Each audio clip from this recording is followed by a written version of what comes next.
1. Wood filler with glue and sawdust. Mix some sawdust from the piece you're working on with glue to fill unwanted cracks and gaps.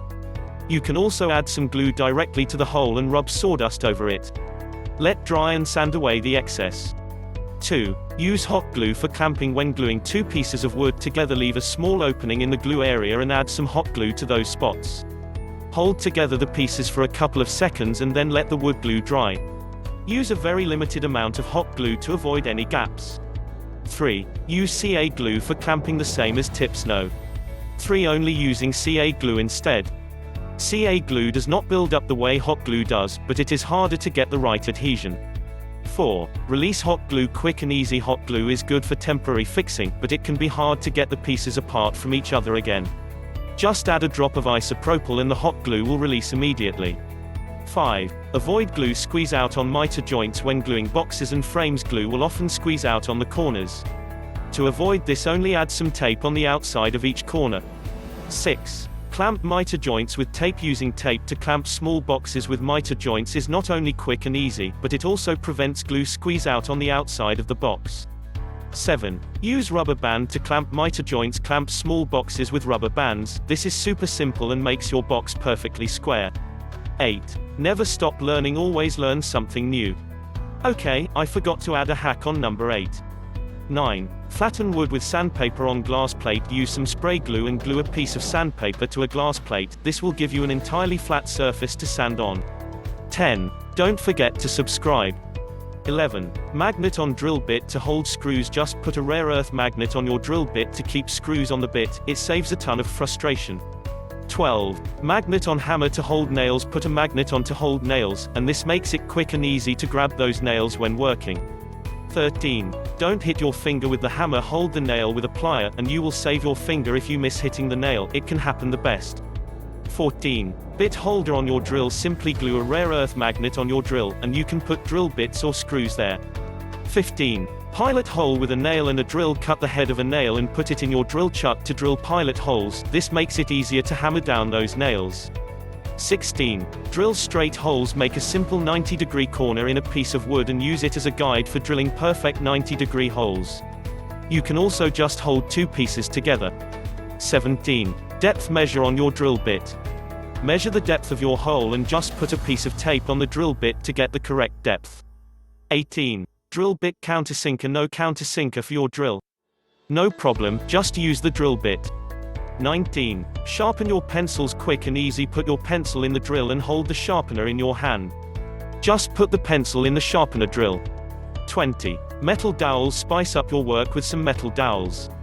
Just drive the screw halfway in and cut off the head with a plier. Use a file and sandpaper to make it flush with the surface. 21. Clean small spaces. Drill hole in a paper, plastic cup and put a drinking straw in the hole. Put the vacuum hose in the cup, and you have an excellent cleaning tool for those hard spaces. 22. Avoid paint spill. When adding paint to your brush, put a rubber band on your paint can to get rid of that excess glue on your paintbrush. This will prevent spilling paint on the edge where the lid is. 23. Avoid paint bleed under your masking tape. If you are masking up areas for painting, paint still can get under the tape. To prevent this, paint with the same color as the surface you are painting on. Let it dry and then paint over with the color you are going to use. 24. Save your paintbrush without cleaning. Don't waste time on cleaning your paintbrush if you are going to use the same color next time. Just store it in a latex glove and tape to seal it. 25. Don't waste your paint tray. Put some aluminum foil in your paint tray, and your paint tray will last the rest of your life. 26. Anti-slide glue up with nails. Hammer down a couple of small nails and cut off the nail heads before you add glue. When you clamp your pieces now, they won't slide. 27. Anti-slide glue up with salt. Add salt to your glue. Add glue first and then throw a little salt over the glue. Very useful to prevent sliding while clamping. 28. Simple marking gauge. Insert a screw to a piece of wood to use as a marking gauge. Screw it in or out to adjust. 29. Pencil push stick for small thin pieces. You can use pencils as push sticks, the eraser side of course. 30. Drive in your screws easier. Add some candle wax or soap on your screws to drive them in easier.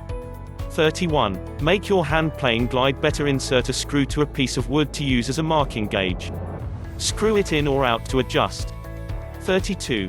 quick zero clearance insert on your table saw. If you need a fast and dirty way to make a zero clearance on your table saw, add a piece of tape over the blade hole and cut through the tape. Be careful, this can be a little dangerous.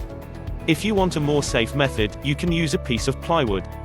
33. No plywood tear out on a table saw. To avoid tear out on while cutting plywood, add a piece of tape on the bottom of the piece you are cutting. 34. Cut thin strips of wood on a table saw. Cutting thin strips of wood on a table saw can be dangerous, but this technique eliminates the dangers dramatically. Only add a stop block to the left of the blade. Do not place it on the side of the blade but slightly behind. Be careful, we accept no responsibility. 35. Split long boards on a table saw. In a small workshop, if you have limited space in your workshop and your board is too long to cut on the table saw, you can just run it halfway through, flip it and do the other half.